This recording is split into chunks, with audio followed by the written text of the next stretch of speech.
ओम शांति। 17 अगस्त 2026 के ईश्वरीय महावाक्य के पहले सुनते हैं मुरली के मुख्य पॉइंट्स।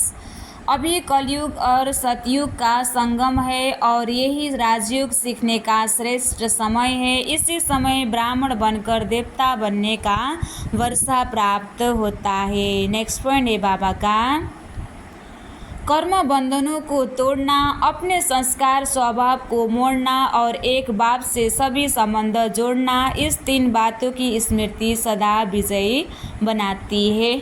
नेक्स्ट पॉइंट, ब्राह्मण द्वारा शिव बाबा बच्चों को अपना बनाकर वर्षा देते हैं, स्वर्ग की वर्षा देते हैं।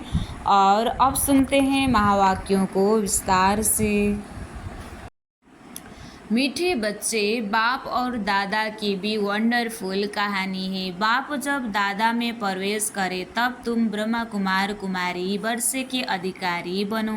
मीठे बच्चे, बाप शिव बाबा और दादा ब्रह्मा बाबा दोनों की भी वंडरफुल कहानी है। बाप जब दादा में प्रवेश करे, ब्रह्मा बाबा के तन में जब शिव बाबा प्रवेश करते हैं तब हम सब बच्चे ब्रह्मा कुमार कुमारी वर्षे के अधिकारी, स्वर्ग के अधिकारी बनते हैं। प्रश्न, निश्चित ड्रामा को जानते हुए भी तुम बच्चों को कौन सा लक्ष्य अवश्य रखना है? उत्तर में बाबा कहते हैं, पुरुषार्थ कर ज्ञाल्प करने का लक्ष्य रखना है।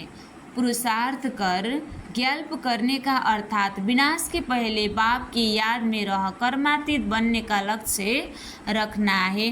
कर्मातीत अर्थात आयरन एज से गोल्डन एजेड बनना। कर्मातीत अर्थात आयरन एजेड से गोल्डन एजेड में जाने की लायक बनना। पुरुषार्थ का यही थोड़ा सा समय है, संगम युग। इसलिए विनाश के पहले अपनी अवस्था को अचल अडोल बनाना है। माया से घबराना नहीं है। पुरुषार्थ के पहले अपनी अवस्था को अचल बनाना है। ओम शांति, ओम शांति। यह दोनों कौन कहते हैं? एक था बाबा, एक था दादा। कहानी सुनाते हैं न, एक था राजा, एक थी रानी। अब यह फिर है नई बातें, एक बाबा एक दादा। तुम कहेंगे 5000 वर्ष पहले भी, 5000 वर्ष पहले भी एक था शिव बाबा, दूसरा था ब्रह्मा दादा। अब शिव के बच्चे तो सब हैं, सभी आत्माएं एक बाप की संतान है, वह तो है ही है। ब्रह्मा के बच्चे ब्राह्मण भी थे। प्रजापिता ब्रह्मा की संतान ब्रह्मा कुमार कुमारियां थे। उन्हों को कौन पढ़ाते थे? शिव बाबा। प्रजापिता ब्रह्मा के यह ब्रह्मा कुमार कुमारियां ढेर बच्चे हैं न। ब्रह्मा कुमार कुमारियां मानते हैं बरोबर हम शिव बाबा के बच्चे भी हैं, पोतरे भी हैं। बच्चे तो है ही, अब पोतरे बने हैं ब्रह्मा द्वारा दादे से वर्षा लेने। अभी तुमको दादे से वर्षा मिलता है, जिसको शिव बाबा कहते हैं, परंतु ब्रह्मा कुमार कुमारियां होने के कारण उनको हम दादा कहते हैं। वर्षा दादे का है, ब्रह्मा दादा का नहीं। वैकुंठवासी बनने का वर्षा उस बाप से मिलता है। आधा कल्प वर्षा पाते हो, फिर तुमको शराप मिलता है। रावण से नीचे उतरते आए हो, जैसे कि ग्रहचारी बैठती है नीचे उतरने की। अभी तुम बच्चे समझते हो हमारी ग्रहचारी राहु की दशा पूरी हुई। राहु की दशा है सबसे बुरी, ऊंचते ऊंच बृहस्पति की दशा, फिर राहु की दशा बैठी तो 5 विकारों के कारण हम काले हो गए। अब फिर बाप कहते हैं दे दान तो छूटे, ग्रहण है तुम्हारी बात। उन्होंने फिर सूर्य चंद्रमा का ग्रहण समझ लिया है। जब ग्रहण लगता है तो दान मांगते हैं। यहाँ बाप तुमको कहते हैं 5 विकारों का दान दो तो ग्रहचारी उतर जाएगी। इन विकारों से ही तुम पापात्मा बने हो। मुख्य है देह अभिमान। पहले ऐसे सतप्रधान थे, फिर सतो रजो तमो बने हैं। 84 जन्म के लिए है, यह तो पक्का निश्चय है। बरोबर देवताएं ही 84 जन्म लेते हैं। पहले उन्हों को ही मिलना चाहिए बाबा से। गाया भी जाता है आत्माएं परमात्मा अलग रहे बहुकाल। बाबा कहते हैं पहले पहले तुमको सतयुग में भेजा था, फिर अभी तुम ही आकर मिले हो। आगे तो सिर्फ गाते थे, उनका यथार्थ अर्थ अभी बाप बैठ समझाते हैं। सभी वेद शास्त्र जप तप स्लोगन आदि जो भी है सबका सार बाप बैठ समझाते हैं। चक्र बिल्कुल सहज है, अभी कलयुग और सतयुग का संगम है। लड़ाई भी सामने खड़ी है, यह भी तुमको निश्चय है। सतयुग की स्थापना होती है, कलयुग में कितने भी हैं उन सब के शरीर खलास हो जाएंगे, बाकी आत्माएं पवित्र बन हिसाब किताब चुकतू कर जाएगी। यह सब के कयामत का समय है। आत्माएं शरीर छोड़ चली जाएगी, यह तुम्हारी बुद्धि में अभी है। जब तक हम कर्मातीत अवस्था को पाए तब तक संगम पर खड़े हैं। एक तरफ है करोड़ों मनुष्य, दूसरे तरफ हो सिर्फ तुम थोड़े से। तुम्हारे में भी कितने हो जो निश्चय बुद्धि होते जाते हैं। निश्चय बुद्धि विजयंती फिर जाकर विष्णु के गले की माला बनेंगे। एक है रुद्राक्ष की माला, दूसरी है रुंड माला। उस रुंड माला में छोटी छोटी शकल होती है, यह निशानी है हम आत्माएं ही आकर फिर बाप के गले की माला के दाने बनेंगे। फिर यहाँ आएंगे नंबरवार माला। 8 की भी है, 108 की भी है, 16,108 की भी माला है। अब 16,000 है या 5-10,000 है, उनका कोई हिसाब नहीं निकाला जाता। यह मालाएं गाई जाती है। बाबा कहते हैं यह सब तुम क्यों विचार करते हो। जितने भी राजाएं कल्प पहले सतयुग त्रेता में बने थे उतने ही बनेंगे। 100 बने या 200-300 बने, यह पूछना नहीं है। बाप कहते हैं तुम जितना नज़दीक आते जाएंगे तो यह सब समझ जाएंगे। आज हम यहाँ है, कल विनाश होगा, फिर सतयुग में थोड़े से देवी देवता होंगे, बाद में वृद्धि को पाते हैं। सतयुग के आसार भी दिखाई पड़ते हैं, बाकी लाखों जाकर रहेंगे, फिर लाख रहे व 9-10 लाख रहे, एक्यूरेट नहीं कह सकते। हाँ, तुम जब एक्यूरेट संपूर्ण बनने के लायक बनेंगे तब तुमको और जास्ती साक्षात्कार हो जाएगा। अभी तो बहुत कुछ समझने का समय पड़ा है, बहुत साक्षात्कार करते रहेंगे। लड़ाई की तैयारियां भी बहुत होती रहती है, सब चीज़ें महंगी होती जाएगी। विलायत में भी अब खूब टैक्स आदि लगते रहेंगे, बहुत बहुत महंगाई होकर फिर एकदम सस्ताई हो जाएगी। सतयुग में कोई चीज़ पर खर्च नहीं होगा, सब खानियाँ आदि भरपूर हो जाएगी। नई दुनिया में वैभव बहुत होते हैं। लक्ष्मी नारायण के पास बहुत वैभव थे न। श्रीनाथ द्वारे में मूर्तियों के आगे भी कितने वैभवों का भोग लगाते हैं। वहाँ बहुत माल बनाते हैं और खाते रहते हैं। कहेंगे हम देवताओं को भोग चढ़ाते हैं, कहेंगे देवताओं को भोग नहीं लगाएंगे तो वह नाराज हो जाएंगे। अब इसमें नाराज होने की तो बात ही नहीं। तुम कोई पर नाराज नहीं होते हो, जानते हो ड्रामा अनुसार यह विनाश होना ही है। कलयुग से बदल कर सतयुग होगा। हम ड्रामा को समझते हैं कि ड्रामा अनुसार अभी नया चक्र शुरू होना है। तुम भी ड्रामा के वश हो, ड्रामा अनुसार बाप भी आया हुआ है। ड्रामा में 1 मिनट भी नीचे ऊपर नहीं हो सकता है। जैसे बाबा आया तुमने देखा, कल्प बाद भी हूबहू ऐसे होगा। शास्त्रों में तो कल्प की आयु लंबी लिख दी है। अभी तुम बच्चों की बुद्धि में है, बरोबर विनाश सामने खड़ा है। अभी तुम गैल्प कर रहे हो, जानते हो बाबा को याद कर, हमको कर्मातीत अवस्था को जरूर पाना है, अर्थात आयरन एजेड से गोल्डन एज बनना है। अभी अगर पुरुषार्थ नहीं करेंगे तो पद भ्रष्ट हो जाएगा। हे आत्माएं, अभी तुम पतित बन गई हो, यह भी जानते हो। बहुत किस्म के आएंगे जो और धर्म में बदली हो गए।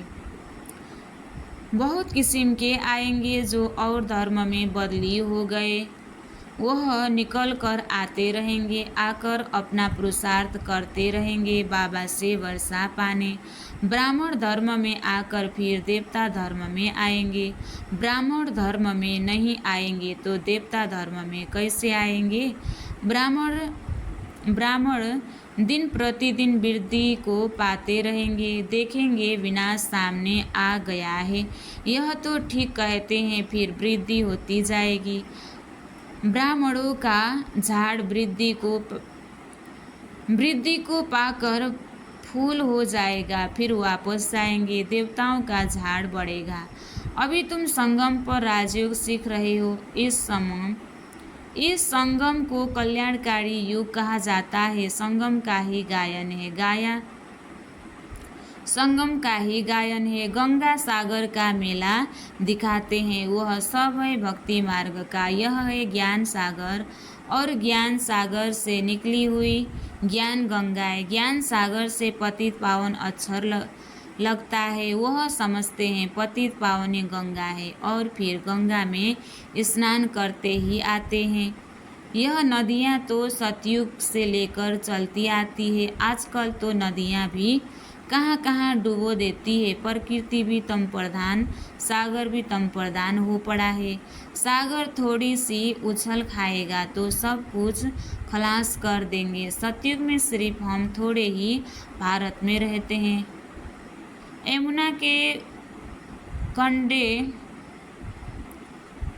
सिर्फ हम थोड़े ही भारत में रहते हैं। यमुना के कंठे पर देहली परिस्थान थी, फिर बननी है। सतयुग में थोड़ी ही जीव आत्माएं रहती है, फिर धीरे धीरे आते जाते हैं। अभी है कलयुग का अंत, कितने ढेर मनुष्य हो गए हैं, बेहद का नाटक है। तो बाबा कहते हैं जनसंख्या बहुत वृद्धि है, जिसको अच्छी रीति समझना है। बेहद का नाटक, भले कोई अपने को एक्टर समझते भी हैं, परंतु कल्प 5000 वर्ष का है, यह किसी को भी पता नहीं है। कहाँ 84 जन्म, कहाँ 84 लाख। अभी तुम रोशनी में हो, तुमको बाप से वर्षा मिलता है। बाप कहते हैं मन मना भव, बाप को याद करना है। शिव भगवानुवाच, भगवान की महिमा में और देवताओं की महिमा में बहुत फर्क है। बाबा जो नई रचना रचते हैं उनकी महिमा है सर्वगुण संपन्न। अभी तुम ऐसे बन रहे हो, बाकी बाप की महिमा और इनकी महिमा में रात दिन का फर्क है। यह राजयोग है ना, गाया भी जाता है, भगवान राजयोग सिखलाते हैं। वह है निराकार, तो जरूर निराकार से साकार में आना पड़े। भगवान की इतनी महिमा है तो जरूर आना पड़े। उनका जन्म दिव्य अलौकिक है और किसी का दिव्य जन्म नहीं गाया जाता। यह भी बच्चों को समझाया है। एक होता है लौकिक बाप, दूसरा है पारलौकिक बाप, जिसको भी भगवान कह याद करते हैं, और तीसरा है अलौकिक बाप, यह फिर वंडरफुल बाप है। जब पारलौकिक बाप बच्चों को एडॉप्ट करते हैं तो बीच में यह अलौकिक आ जाता है। प्रजापिता ब्रह्मा के कितने ढेर बच्चे हैं। शिव बाबा आकर ब्राह्मण द्वारा तुमको अपना बनाते हैं। कितने ब्रह्मा कुमार कुमारियां बनते हैं। लौकिक बाप को तो करके 8-10 बच्चे होंगे। अच्छा, शिव बाबा भी है। पारलौकिक बाप, उनके तो अनेक बच्चे हैं। सभी आत्माएं कहती है हम सब ब्रदर्स हैं। अब इस संगम पर फिर अलौकिक बाप मिलता है। यह ज्ञान तुमको वहाँ नहीं रहेगा। प्रजापिता ब्रह्मा बाप मिलता ही तब है जबकि बाप आकर नई सृष्टि रचते हैं, तो यह अलौकिक जन्म हुआ न। इनको कोई समझ नहीं सकते हैं। वह अलौकिक, वह पारलौकिक, और यह है संगम युगी। अलौकिक बाप लौकिक बाप तो सतयुग से लेकर होते आए हैं। पारलौकिक बाप को वहाँ कोई याद नहीं करते, वहाँ होता ही है एक बाप के, वहाँ होता ही है एक बाप है, भगवान है, परमात्मा कहकर याद याद नहीं करते हैं। फिर द्वापर में जब भक्ति मार्ग शुरू होता है तो बाबा दो होते हैं। संगम पर है 3 बाप, प्रजापिता ब्रह्मा भी अभी मिलता है। अभी तुम उनके बने हो, जानते हो यह अलौकिक बाप है। अभी तुम इन बातों को अच्छी रीति जानते हो और याद करते हो। अपने को आत्मा समझ बाप को याद करो। सतयुग में याद करने की दरकार ही नहीं। दुख में पारलौकिक बाप का सब स्मरण करते हैं। यह तो बिल्कुल सहज बात है। सतयुग त्रेता में एक बाप होता है, द्वापर में 2 बाप होते हैं। इस समय तुम अलौकिक बाप के बच्चे बने हो, जिस द्वारा तुम वर्षा लेते हो। तुम बच्चे ही ब्राह्मण बनते हो, जो फिर देवता बनेंगे। विनाश भी तुम्हारे को ही देखना है, जो तुम इन आँखों से देखेंगे। वंश छोड़ेंगे, मनुष्य तो मरेंगे न। जापान में भी बॉम्ब छोड़ा, देखा न कैसे मनुष्य मरे। अब यहाँ लड़ाइयाँ लगती रहती है। खुद भी कहते हैं हम तंग होते जाते हैं। 10-10 वर्ष तक भी लड़ाई चलती रहती है। बॉम्ब्स में तो चपटी में, सेकेंड में सब खलास हो जाएगा। चिंगारी लगती है तो शहर नष्ट हो जाते हैं। यह तो बम्स है, आग भी लगती है। तुम बच्चे जानते हो बाबा आए ही हैं स्थापन और विनाश कराने। तो जरूर यह सब होगा। पुरुषार्थ करने का अभी समय है। माया घड़ी घड़ी तुम्हारा बुद्धि योग तोड़ देती है। अर्जुन, तुम अडोल स्थिर कहाँ बने हो? कहते हैं बाबा माया की तूफान बहुत आते हैं। कोई तो सारे दिन में घंटा आधा भी याद नहीं करते हैं। बाबा कहते हैं तुम कर्मयोगी हो, 8 घंटा तो यह सेवा करेंगे। 8 घंटा याद कर सको इतना पुरुषार्थ करना है। याद करते रहने से विकर्म विनाश होते जाएंगे। इसको ही योग अग्नि कहा जाता है। यह है मेहनत। गृहस्थ व्यवहार में रहते हुए सिर्फ याद करना है। यह भी बाबा बतलाते हैं कि जिन्होंने गृहस्थ छोड़ा है, बच्चे बने हैं, वह भी इतना याद नहीं करते हैं। घर में रहने वाले और ही जास्ती याद करते हैं। अर्जुन और बिल का भी मिसाल देते हैं ना। मेहनत है बाबा को याद करना और चक्र को संभालना है। महाभारत लड़ाई भी जरूर लगेगी, सतयुग में थोड़े ही लगेगी। तो तुम बच्चों को अंधों की लाठी भी बनना है। सबको रास्ता बताना है कि बाप को याद करो, चक्र को याद करो, सुदर्शन चक्रधारी बनो। अच्छा, मीठे मीठे सिकलदे बच्चों प्रति माता पिता बाप दादा का याद प्यार और गुड मॉर्निंग। रूहानी बाप की रूहानी बच्चों को नमस्ते। हम रूहानी बच्चों की भी रूहानी बाप दादा को दिल से याद प्यार और गुड मॉर्निंग। नमस्ते बाप दादा, नमस्ते नमस्ते नमस्ते। धारणा के लिए मुख्य सार 1 नंबर, कम से कम 8 घंटा याद में रहने का पुरुषार्थ करना है। अपनी अवस्था अचल अडोल रखने के लिए याद का अभ्यास बढ़ाना है। गफलत नहीं करनी है। दूसरा, यह ड्रामा बिल्कुल एक्यूरेट बना हुआ है, इसलिए किसी पर भी नाराज नहीं होना है। निश्चय बुद्धि बनना है। आज बाबा ने वरदान दिया है, तोड़ना मोड़ना और जोड़ना। इन 3 शब्दों की विस्मृति द्वारा बाबा ने हम बच्चों को वरदान दिया कि तोड़ना, मोड़ना और जोड़ना, इन 3 शब्दों की स्मृति द्वारा सदा विजयी भव। सारी पढ़ाई और शिक्षाओं का सार यह 3 शब्द है। कर्म बंधन तोड़ने हैं। दूसरा, अपने संस्कार स्वभाव को मोड़ना है। और तीसरा, एक बाप से सर्व संबंध जोड़ने हैं। यही 3 शब्द संपूर्ण विजय बना देंगे। इसके लिए सदा यही स्मृति रहे कि जो भी इस नयनों से विनाशी चीज़ें देखते हैं, वह सब विनाश हुई पड़ी है। उन्हें देखते भी अपने नए संबंध, नई सृष्टि को देखते रहो तो कभी हार हो नहीं सकती। स्लोगन: योगी की निशानी है सदा क्लीन और क्लियर। अव्यक्त इशारे: अपवित्रता के बीज को समाप्त कर संपूर्ण स्वच्छ पवित्र बनो। अगर ब्राह्मण जीवन में संकल्प में भी अपवित्रता व अमर्यादा आ जाती है तो तख्त नशेन की बजाय गिरती कला में अर्थात नीचे आ जाते हो। कोई विकर्म नहीं हुआ लेकिन व्यर्थ कर्म भी हुआ तो पश्चाताप के बजाय महसूसता की स्टेज होती है। महसूस होता है कि यह रंग है, नहीं होना चाहिए। वह बात कांटे के समान चुभती रहेगी। इसलिए इस व्यर्थ से भी मुक्त बनो। अच्छा, ओम शांति।